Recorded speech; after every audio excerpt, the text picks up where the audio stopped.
So startups have a 97% chance of failure, and this is the data to prove it. So this Reddit user analyzed 500 Product Hunt SaaS launches just this year alone. And of those 500, 487 are already dead.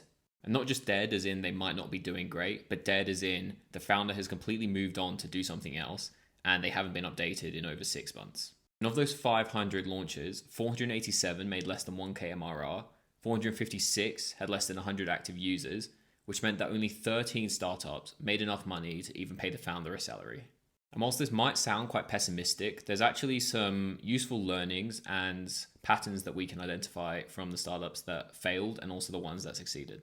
And the main thing that the 13 startups which survived had in common was that they started with paying customers rather than trying to acquire them after launch. The best example here is of one product who had 47 paying customers paying $50 a month each before the product was even out and before even a single line of code was written, showing that distribution really does come before product nowadays. You can't just build a product and hope people will find it. You need to be creating content or working with influencers or making sure your employees are really great marketers to make sure that your product is actually out there, people are talking about it, and they know it's about to launch. But then in terms of the products that failed, there were some common delusions which the founders had, which went down to product, marketing, audience, but ultimately it meant that the product didn't have product market fit before they launched. But this data really shows that relying on the key principles of building a business, marketing, entrepreneurship really is the only thing that you can lean on. So that means speaking to people and identifying what problems they actually have and what needs solving,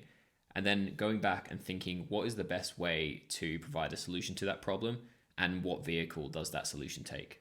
So whilst the Product Hunt launch might be the end goal for some startup founders, this insight really shows that it's not all it's made out to be and it's not guaranteed success.